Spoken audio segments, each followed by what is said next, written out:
to Brother Omi Romero.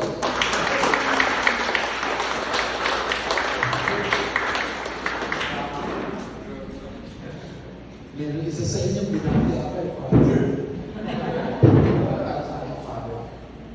Makwento ko lang sa inyo na nag-apply ako sa San Jose Seminary, Catholic Seminary. 1 month ako pinatira doon sa Camarines, sa secular tradition. Araw-araw yung gagawin ng mga Father. Para siguro makita-kita na yung decision. And after about a month, sinulatan ako mga ibigin niya. Sinulatan ako na we do not see a clear sign of God. Naiibig na daw kasi kapatid ko na sa seminary. Anyway, kinukwento ko lang yan kasi something interesting happened. Inibigay na kami na I was heading a group of single men. At apat sila. Yung tatlo naging Father. Yung isa doon si Father Box. Tapos si Father Arnold Rubida, Dominican naman. Tapos si Father Arnold Rubida naging Arnold. Yun ang kapalit dahil hindi ako kaibigan sa seminary. Anyway, good evening. Maraming salamat. Thank you, Andy, for Emeritus inviting. Ikukwento ko lang. We were talking about the theme. Ano ba yung theme natin ngayong Cristo? And gusto lang natin tugma sa Jubilee year of hope. Tapos natin na pwede natin title. Sabi ko, ang gawin natin title, your misery, your ministry. Kakaiba yun ito. Ang ganda natin pakman, di ba? Wako ko sa sarili. Pero your misery, di ba? Kung ano yung your misery, your ministry. Kung ano yung iyong pinagdadaanan na pagsubok o paghihirap, hindi yung magiging ministry. Pwede na pag-usapan. One of the main things that I wrote in the book, actually yung libro, na-inspire ako at na-inspire ako nito sana sa aming daughter ko na sulat. Kasi ang dami namin kwento ng mga pagsubok ng Panginoon na ginawa ng Panginoon parang ginamit niya para iangat, para maging ministry sa ibang tao. And whenever we would share about this, people would say, "Uy, dapat sumunod ka ng libro." Kaya yan ang naging bunga. The power, the rock, the power of rock. The boat is sinking. The power of rock. So mga kwento ng mga nakilala ng mga individuals sa mga organization na nagdaan sa pagsubok na bumagsak na rin hanggang dahil doon makaangat sila. And I like to start, parang gusto ko lang ipa-umpisa sa inyo yung isang main concept na sinabi dito sa libro. Meron tinatawag na sino sa inyo marunong mag-Greek? Greek language. Alphabet, meron isang Greek word, it's called ekbalo. E-K-B-A-L-L-O,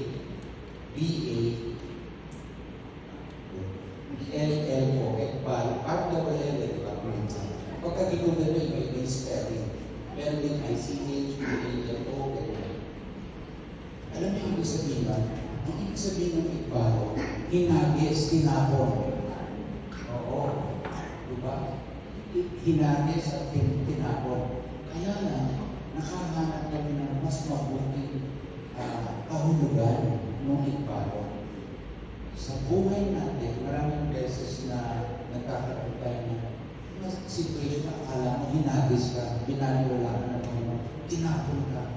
Pero ang katotohanan, ekbalo means to be launched. Diba? Parang kung magka-aeroplan, pinahikot ka na mas mataas. Or, itinapon para itanim. Uy, ibang klase. So yung aming, nung nag-usap ko ni Andy, ano kayo maging theme? Your misery, your ministry. Kung ano yung pinagdadaanan mo ngayon. Iniisip ko nga, yung mga bumili ng libro, sabi ko, binasa ko, sabi ko, one of the things that I did was whenever we would pack the books, sinusulatan ko ng message na pinagdadasal ko, na sana yun ang maging mangusap ko sa But one of the things that I put there is what you are going through right now will help someone through. Hindi pinagdadaan ng mga paghihirap, pagsubok, pagdaanan mo lang. Kasi doon sa pinagdadaan mo, gagawin mo Panginoon, gagamitin niya para mag-minister sa siya. Meron isang verse sa 2 Corinthians chapter 1, verses 3 to 4. Ang sinasabi, Blessed be the God and Father of our Lord Jesus Christ, who comforts us in all our troubles, so that we can comfort those who are similarly afflicted. Sa English, been there, done that. Di ba yung mga ganun? Kung ano yung pinagdaanan mo ng pagsubok, pagka meron kang nakilala na yun din ang pinagdadaanan, ikaw lang ang kapanipaniwala na maaaring tumulong sa tao ng iba. Sinasabi ko si Rosan, may multiple sclerosis. Alam mo ba na meron siyang, kumbaga sa mga network, internet network na ang dami na kausap ng mga MS din. Pero siya lang incredible kasi may MS din siya, di ba? So kung ano yung pinagdadaanan nyo, yun ang magiging kumbaga sa mga curriculum vitae ninyo para mag-minister sa iba. Okay, umpisa ko lang yung kwento ng many of the stories that I shared in the book. Noong 1986, isa sa pinakamabigat na pagsubok sa akin. I turned 30 years old. My father passed away noong January 11, 1986. Bunso ako eh. Bunso tapos lata. Diba? Of 7 children.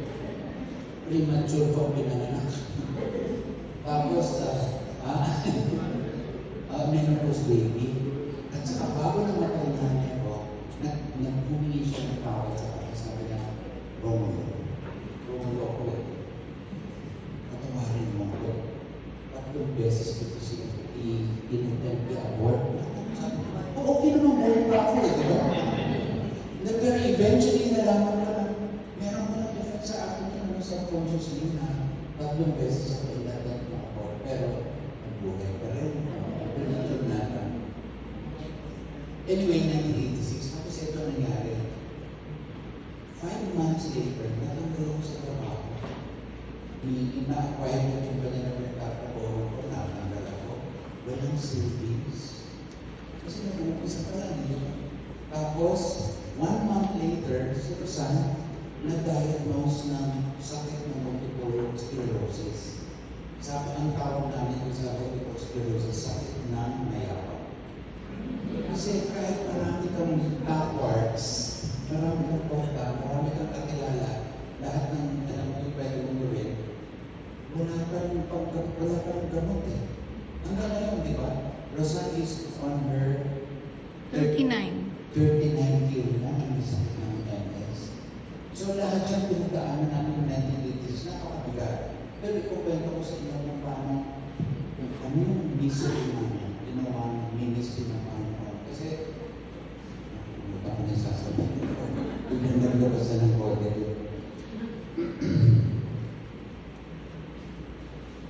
Wala akong savings noon. So, talagang lahat na lang ng trabaho, pinasukan ko. Ano ang pinagbibili ko? Kasi ang hirap ko, napabilang ko ng insurance. And then, pero sa lahat ng pinagbibili ko, nagbenta ko. Sino sa inyo nakakakilala rin sa glazing products? Yung mga nylon products. Glazing products, diba? Nagbenta ko ng furniture. Yung mga folding chairs, ganyan. Ginagamit sa mga prayer meeting. Insurance. Nagbenta pa ako ng puto sa Jordies. Dideliveran ko, pero babayaran ako 180 days. Puto. Kung ano-ano pinag-ibili ko, sabi ng mga kasama ko, ako raw si Mr. Alpine Industry. Whatever you need, I'll find it. So anyway, parang ganun. So, nung natagal ako, nagkaroon ako na, I was able to file a labor case kasi yung mga conditions yung employment ko hindi nila nasunod. So nag-file ako ng case. Marami nagsasabi ako, matagal yan, 10 years. Pero sa awa ng Diyos, less than 3 years, nag-desisyon na. Kahit na inapil pa sa NLRC lahat, panalo pa rin. Pero ito maganda. Nakita ko yung driver ng employer ko sa Quiapo. Sabi niya, boss, congratulations, nanalo ang tatay mo. Sabi ko, oo naman. Pero wala naman kayong pera eh. Sabi ng mga boy yung driver. Meron sir. Ilabas yung bank ko at i-deposit talaga. Pinakita sa akin. Di pinuha sabi ko, meron ako ebidensya, magaling talaga ng employer ko. Anyway, the next day, sinamahan na ako ng yung sa Sheriff. Sheriff. Diba? Pinuntaan niya yung door. Ito na, yung decision, bayad na kayo. Ayaw ka rin. Hindi na lang yung sheriff, may presence of mind, very proactive. Nagdala na ng notice of garnishment doon sa bangko. Di sinarap yung notice of garnishment na kukunin na yung pera. Paglabas ko ng bangko sa RCTC, meron tumawag sa akin. Sige, hindi mo pa. Ang pangalan mo? Basta, nakikita ko pa rin sa visa. It turns out, sabi ko, anong nagawa nito? Sabi ko, nag-file na bigay ko na yung notice of garnishment. After finding out the details at the pera, sabi ko, meron paano pala? Ito, meron ako mga natin. Yung pala, treasurer siya. Nung bangko. Tapos, kinabukasan, dinidesisyon naman ko kung i-release na yung pera kasi marami raw utang. Yung employer was sa bangko, sa ni-reason sila. Pero sabi nitong si Bert Villena yung alala ko. Ganyan pa kasi sige, gusto ko diba? Naalala mo naman eh. Tapos, sinabi ni Bert yung sa management committee, hindi natin pwedeng i-decline yan. Dahil, alam mo ng tao, yung latest balance yung 3 days ago. Ako photocopy, di ba? Yung pero itong malungkot, si Mungboy, pinapukasan ng mga tayo. Nabangungo ko. Pero, pumunta sa kasi, parang photo finish ako ng kamunuan. Nakita ko sa Quiapo, out of the blue, nakuhanin ko kung ano yung dyan. Anyway, grabe yung mga pinitalan ni itong si Romulo Nito.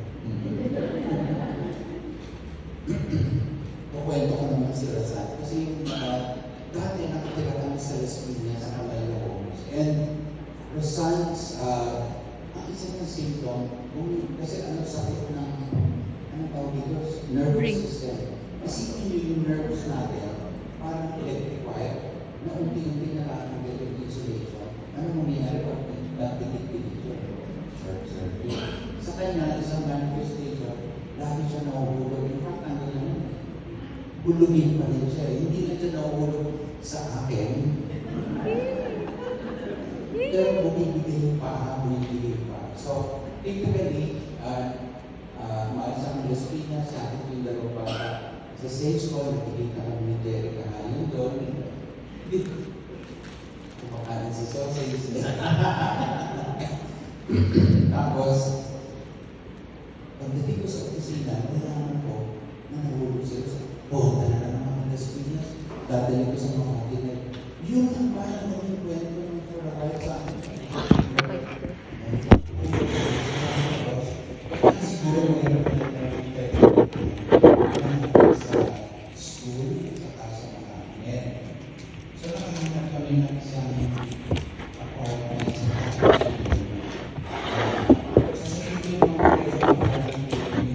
pero kasi yung mga babae namin okay lang, pwede lang kami lumipat. Mamaya, tinawagan ka yung may-ari. Nagbago isip ko, tirhan niya na lang yung bahay ko sa Corpstar. Siyempre, umuro kami nito. Umuro kami. Morse? Hindi, kaya na wala ko ng 3-5.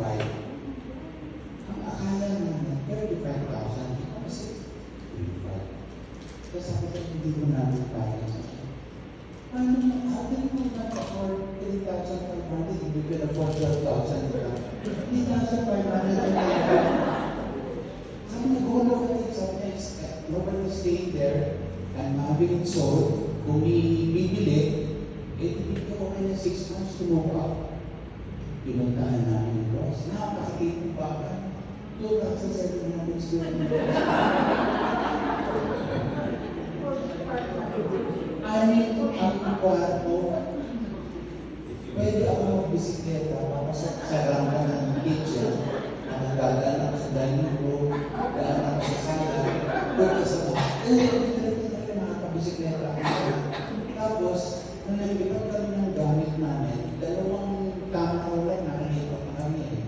Yung pala ang binalipat ko, nakakontain ba? Di ba? Tapos, nung nangyari yun, nung mga kasama natin sa ligay ng Panginoon, yun ang community, di ba? And then, turuan natin ng bahay, pinunaan kami ng mga furniture nila, pumwede, di ba?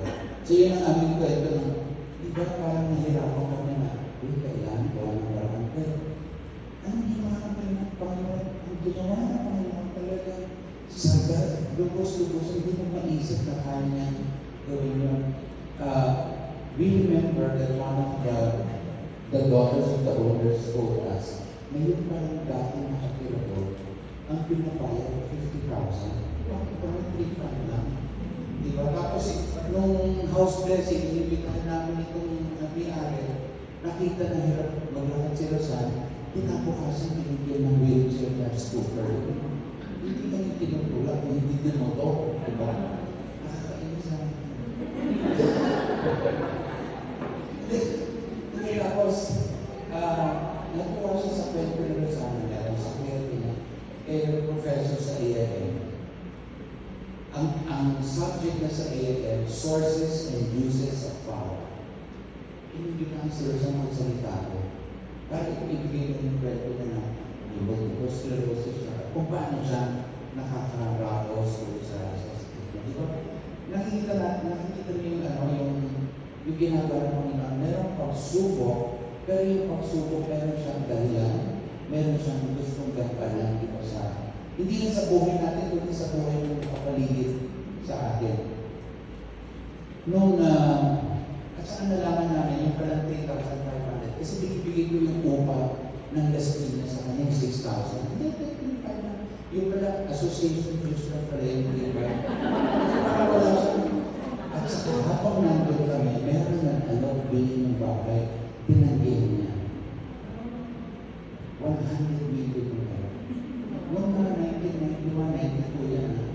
Tapos 20 kotse pwede mag-process sa loob. Saan ka na doon? Yung multo. Saan yung multo? Then tapos, wala kami kasampahan niya.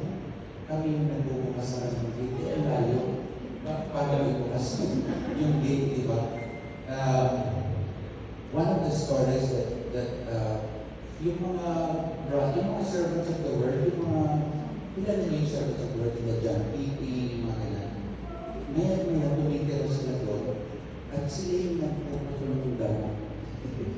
Sila yung parang pag kami mga dumadaan ng mga tao, pinaparinig nila, Rosan, is this enough? Parang pinapalabas sila yung katulog. Anyway, lulundan lang ako sa bandang 1994 kasi early 1990s, sinasend ko ng bigala ako noon to serve in Light of Jesus Community in Los Angeles. Kami pinapakalaga ako sa aming mga leaders nila. And ang isang naging bunga noon, 1994, na hirap kami na maging missionary sa Indonesia. Ang mission simple lang, tulungan yung ating mga kasamang Pilipinos doon to live their Christian lives in a Muslim environment. So, ito kami. Apat kami na punta. Maraming kwento dyan, pero ang gusto ko lang kwento, sabi ni, nung nag-apply kami ng missionary visa, the government of Indonesia will only give us 4 missionary visas if the Catholic Church of Indonesia will give up 4 priests. Ayaw kong dinalagad-dagan. So sabi ni Henry Fernandez, yung aming Jesus coordinator, baguhin na lang natin yung strategy. Pumasok kayo na tourist, maghanap ka ng part-time job para may visa ka. Diba? So yun nga ang ginawa namin. Ang aming experience, kung Pinoy sa Indonesia, ay gusto nila full-time, aming part-time. So anyway, kapag wala akong job search, wala akong makuha lugar. Or wala akong makuha trabaho. Anyway, during the 3-month period, there was a job offer that was given to me na kumbaga sa akin para akong magulang. Kasi kinukuha na ako ito sa company of Bogasari. Tumakot ka, Arena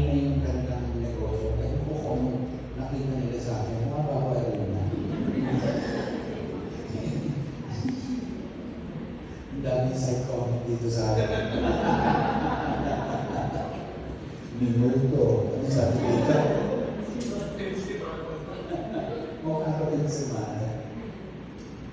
Ito yung inano sa akin. National Sales Manager. Kaya itong, may pang sa akin, 2 weeks every month, wala ako. Umiikot ako ng Indonesia. Tapos, ang sweldo, eto na. $10,000. Ang exchange rate ng 26. Malaki pa rin, di ba? Tapos, pinakita sa akin yung opisina ko, pinakita yung magiging sasakyan ko, itim na Volvo. Alam mo yan, gusto namin, di ba? Tapos, sa nag-aaral mo, anak mo, sabi ko sa Gandhi Memorial School, it was Indonesia. No, we will send them to Jakarta International School. Grabe. Sabi yung nakatira mo, sabi ko sa Jalan Laksana. Parang Cubao. No, you stay in Wondok Inda. Parang kilala ka lang. Grabe, di ba? Tawag niya ako kay Henry Fernandez. Depende. Ito na, may alok mo sa akin. So, after narinig na lahat ng detalye, sabi niya, alam mo, napakaklaro mo sa akin. Dapat lang dyan kayo sa Indonesia to fulfill your role as a missionary. Sabi ko, talaga dito, tanggapin ko na. Aba, hindi mo nakikita. Maaga pa lang, pinipili ka namin sa banas. Sabi ko, parang, wow! Natawag ko na. Hindi mo nakikita. Lahat yung gusto mo sa buhay, lahat yung nakakabulan, binibigay na sa'yo. Pero tandaan mo, remember who you are. Hindi ka OFW. Missionary ka. Medyo mabigat nung naalala ko yung mga mukha namin.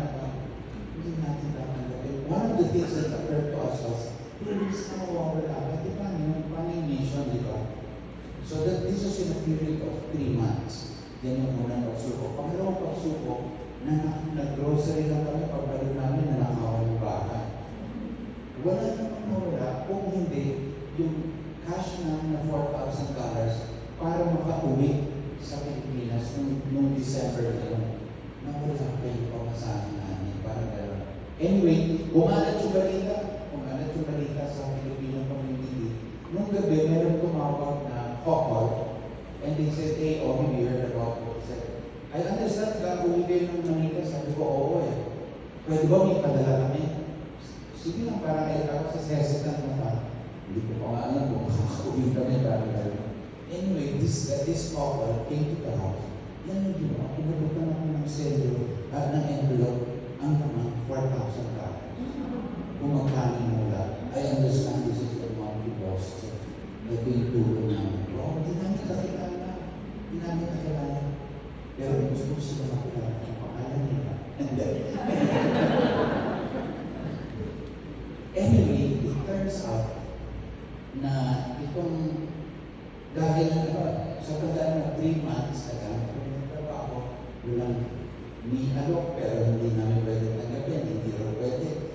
Binibili na raw ako sa tanas. Pangalawa, eto na naman, nanakaw kami, pero may Pilipin kong nalit naman, di ba? Eto yung pangatlo. Noong September 1996, si Rosani fell into a coma. 3 araw siyang unconscious na, unconscious na. And I was in touch with her doctor here, si Dr. Dan Chavez, in neurologist. And pinipin ko na sabi, Omi, I'm quite sorry to say that this could be the tail end of Rosan's term. Parang gano'n. And ito sa talagang dawan, matakin ko talaga. Hindi na ako matupad. Ni alok, pero dapat ang meron nanakawa, tapos ito naman sa sana ng Anyway, you know the blessing of being in a community na meron tayong global community. Kumana yung prayer intention box. And one of the communities that responded was Singapore. Si Andrew at Linda Lee of Servants of the Lord community in Singapore. Tumawag at sabi, we're very concerned that the science not getting enough medical care. And so we have decided to put our resources together to airlift the son to Singapore to have herself treated. Aba, it is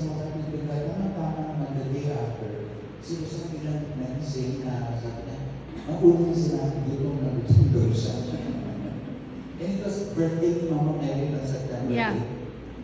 So anyway, long and short of it, na-airlift to Singapore, 11 days ka ito, hanggang medyo steady na siya. Ito na yung, tandaan mo, naghahanap ako ng trabaho. Sabi mo, asawa ni Andrew Lee, Omi, your name is soon, what else do you need? I said, you know what, leader ako, okay, I need this job to cover my visa. And sabi na, okay, you pray, because I'll ask my boss if he can interview you. But you must pray, sabi niya, because my boss is the chief facilitator for innovation of Lee Kuan Yew. Lee Kuan Yew. And he's a very busy man, so if we can get an appointment, then consider it a prayer answer. Wow. So, siyempre, dasal natin, nagdahil papeles ko. Tumawag ang literally ng mga mid-morning kasi your prayer was answered. He wants to meet you at 7:30 in the morning tomorrow. Hindi po ka 7:30. Talagang tuwa ako. Pasok ko ng opisina. Nag-overshift. Pumasok ko na hindi ko nagdadasal sila na kumakanta. Christian organization. Yung kung hindi na asawa ni Andrew, employee number 2 pa siya.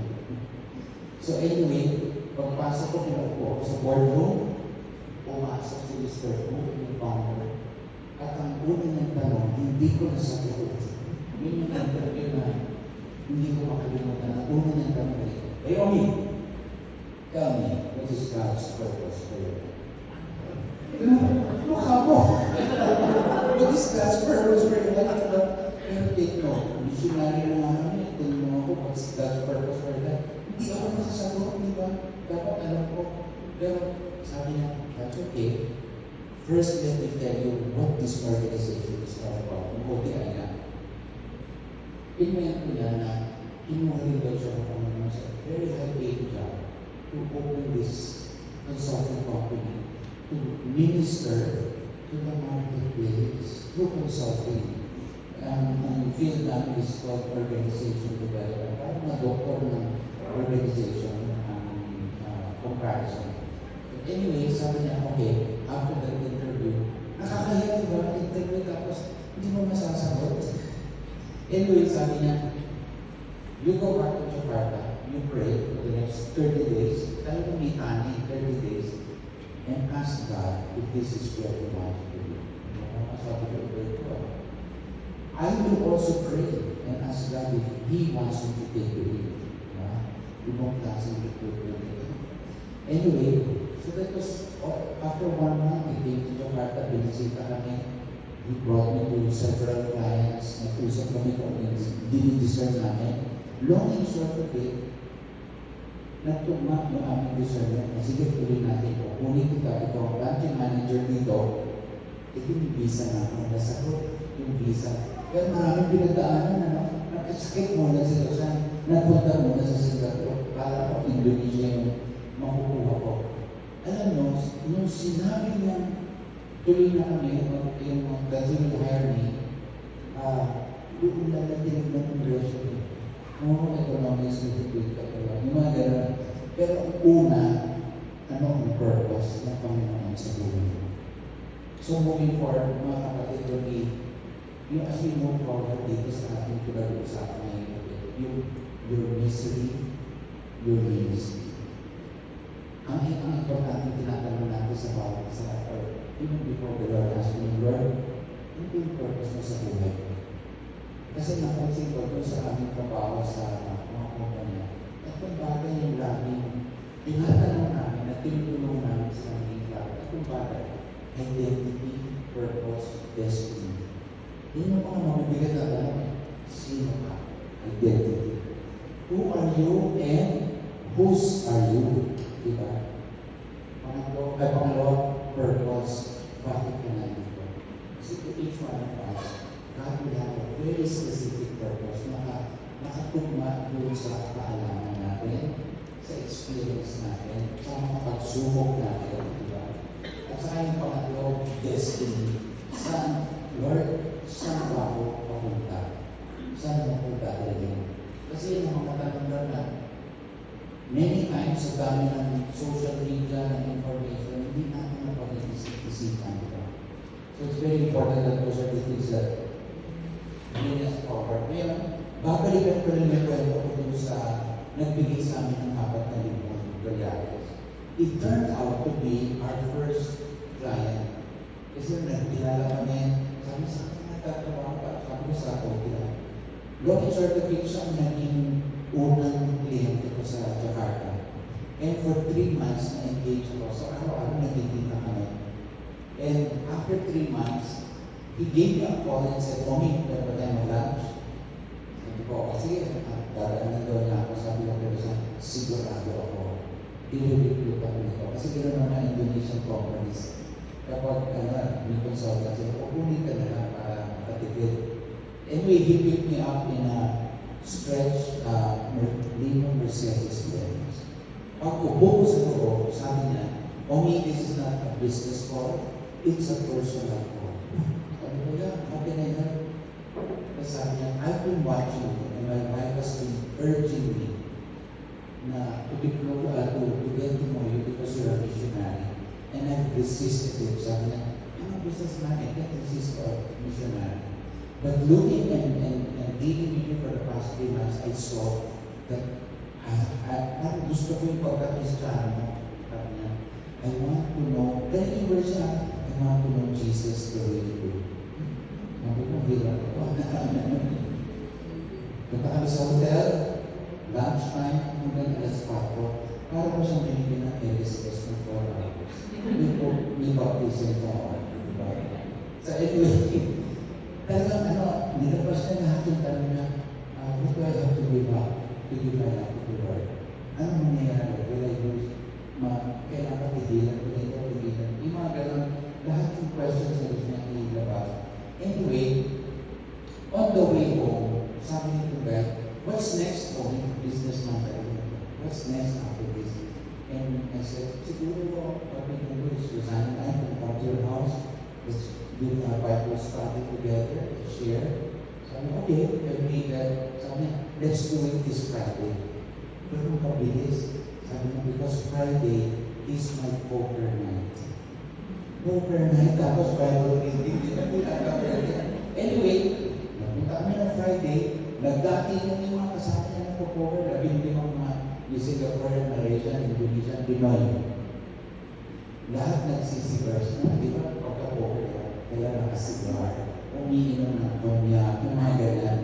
Tapos, hey, when you start the ball rolling, poker na tayo, parang ganun sabi ng guy, I have a surprise for you guys. Sabi niya, we're not having poker tonight, it's Bible study. Ang lakas na ito. Out of the 15, siguro mga kapit na drop out. Pero 12, yung nagtuloy-tuloy kami na. Wala sa plano namin ng mission dito sa Indonesia, pero ito naging ministry namin. Tapos yung mga kasama kong lalaki, yung mga desisyon nila, hindi ko tinutulak yung desisyon na sige nagsasabi, parang mas I've been having an affair with this woman. She's my stockbroker. Next week, I'll sell all my stocks, sight unseen, so that I end my relationship with her. Ako'y nagugulat. Parang, hindi ko bibigyan ng teaching kami. Yeah. Dinutulak, nagpapayagin kami. Yung isa naman sabi, brothers, I need your help. Every 5 o'clock in the afternoon, give me a call. And just to check if I'm leaving the office with my driver or not. Because if I leave the office without my driver, that means meron akong masamang gagawin. Yung mga ganyan, naging accountable sila sa bawat isa.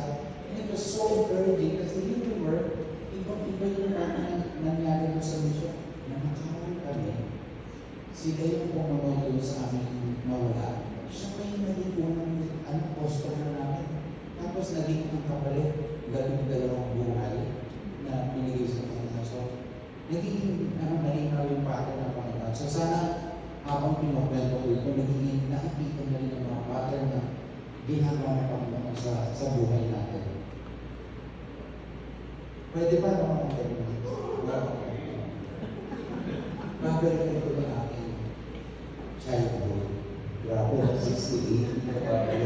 6 years old. Hindi kasi ito na napaka-importante. Ang pa-ending ay ka-pa-ending na. Meron akong mabigat na trauma. At 6 years old kasi, I was exposed to extreme conflict between mama and papa. Lahat ng mga nag-aaway. Ang pinag-aawayan, si mama galit na galit ni papa kasi mayroon na abot ng abot sa tulong sa mga side niya, sa pamilya, hindi sinasabi ni mama. Lumalabas si mama, huli po, di ba? Or masama o gati. Basta ganyan yung banggaan nila. And their conflicts would parang lead to almost violent. At ako lang yung natitira sa bahay, 6 years old, tapos ako yung, I have images of me pulling the hands of my mom and my dad together. Parang labi na kayo ganyan.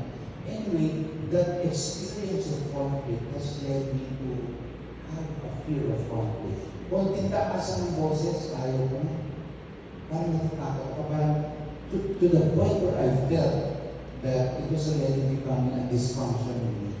Na kung tintakasan ng boses, umuhulog na ako gano'n.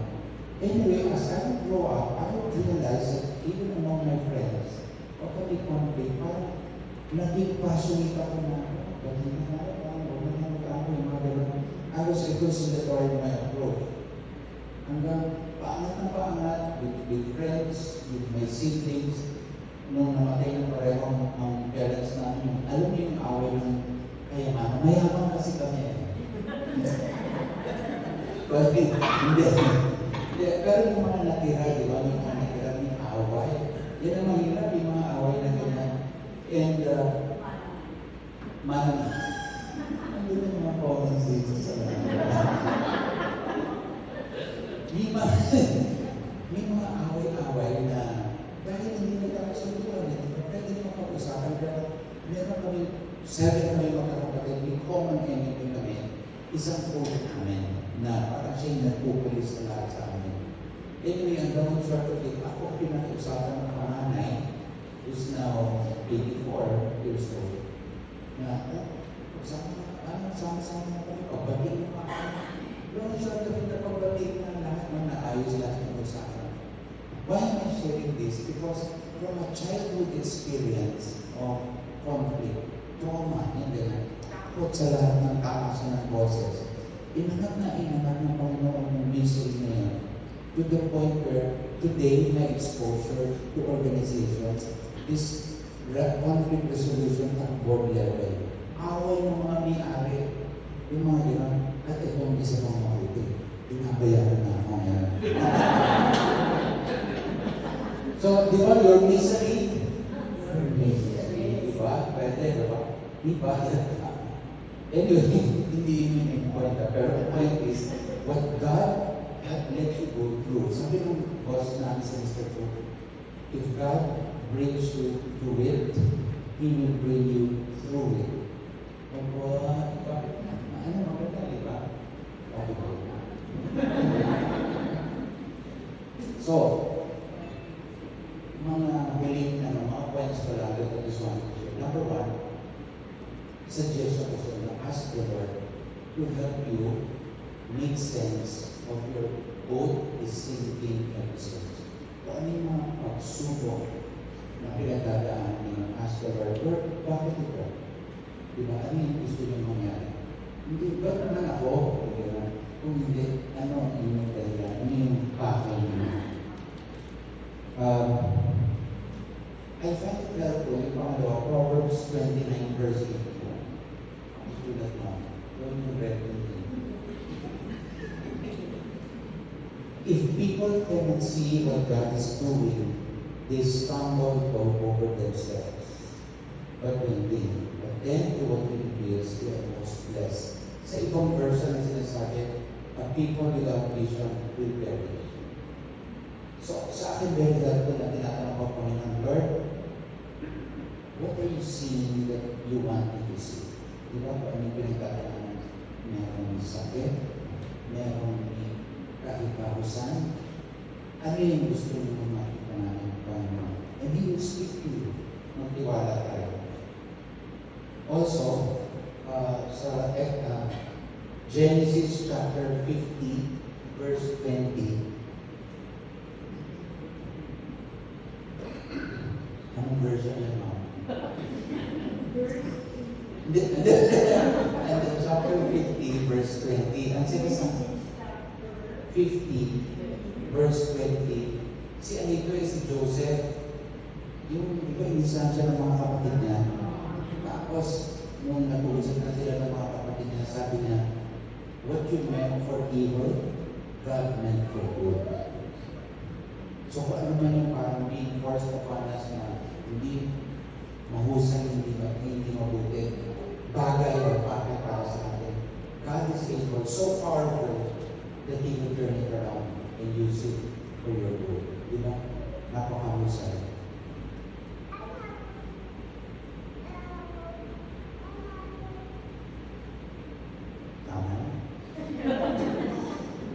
Pero I just want to end your misery, your misery.